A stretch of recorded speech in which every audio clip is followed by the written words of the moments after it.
यह कहानी है उत्तर भारत के एक छोटे से गांव धनपुर की, जो चारों ओर से जंगलों से घिरा हुआ था। गांव के बाहर एक पुरानी टूटी फूटी हवेली थी, जिसे लोग भूतिया हवेली कहते थे। कोई वहां जाता नहीं था, और जो कभी गया वो फिर कभी लौटा नहीं। गांव वालों का मानना था कि उस हवेली में एक आत्मा भटक रही है, एक औरत की आत्मा, जिसे बरसों पहले उसी हवेली में जिंदा जला दिया गया था। उसके बाद से ही वहां अजीब घटनाएं होने लगीं। रात को चीखें सुनाई देती थीं, खिड़कियां अपने आप खुलती और बंद होती थीं, और हवेली के पास जाने वालों को कोई अदृश्य शक्ति धकेल देती थी। राहुल और मनोज की जिज्ञासा। राहुल और मनोज, दो कॉलेज के छात्र, गर्मी की छुट्टियों में अपने दादा दादी से मिलने धनपुर आए थे। वे दोनों साहसी थे और भूत प्रेत की कहानियों को मजाक समझते थे। जब गांव के बच्चों ने उन्हें भूतिया हवेली के बारे में बताया, तो राहुल ने हंसते हुए कहा, अगर भूत होते तो हमें अब तक दिख चुके होते। मनोज ने राहुल से कहा, चलो आज रात हवेली चलते हैं और पता करते हैं सच्चाई क्या है। आधी रात की शुरुआत। रात के ठीक 12 बजे दोनों टॉर्च और मोबाइल कैमरा लेकर हवेली की ओर निकले। रास्ता सुनसान और सन्नाटे से भरा था। कुत्ते तक भौंकना बंद कर चुके थे।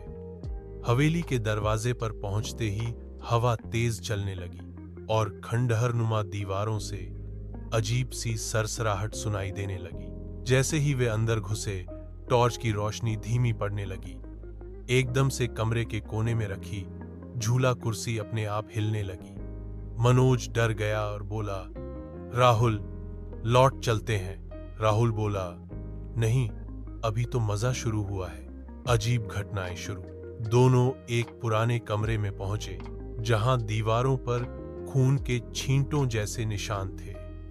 एक पल के लिए दरवाजा अपने आप बंद हो गया और कमरे में अंधेरा छा गया। तभी एक औरत की दर्द भरी चीख सुनाई दी। राहुल और मनोज दोनों सहम गए। अचानक राहुल के मोबाइल कैमरे में एक धुंधली परछाई दिखाई दी। एक औरत, जिसके बाल बिखरे हुए थे, चेहरा जला हुआ और आंखें आग की तरह लाल। उसने उनकी ओर इशारा किया और जोर से चिल्लाई, क्यों आए हो मेरी शांति भंग करने? भागने की कोशिश। दोनों ने भागने की कोशिश की, पर दरवाजा खुल ही नहीं रहा था। हवा जोरों से चलने लगी, फर्श से धूल उड़ रही थी और वह आत्मा एक एक कर उनके पास आने लगी। मनोज बेहोश हो गया और राहुल ने पूरी ताकत लगाकर खिड़की तोड़ी और दोनों को खींचकर बाहर लाया। अगली सुबह दोनों गांव लौट आए। मनोज अभी भी सदमे में था। गांव के बुजुर्गों ने उन्हें बताया कि वह आत्मा सावित्री नाम की औरत की थी, जिसे उसके पति ने जादू टोने के शक में हवेली में जिंदा जला दिया था। तब से उसकी आत्मा वहां भटक रही है, न्याय की तलाश में।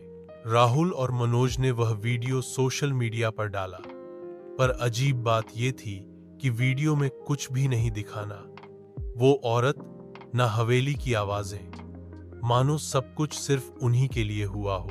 निष्कर्ष, उस दिन के बाद राहुल और मनोज ने तय किया कि वे कभी किसी ऐसी जगह को हल्के में नहीं लेंगे। गांव वालों का डर अब उन्हें भी समझ आने लगा था। हवेली आज भी वहीं खड़ी है, वीरान और खामोश, पर रात को वहां से कभी कभी फिर वो चीखें सुनाई देती हैं। क्या आप उस हवेली में जाना चाहेंगे?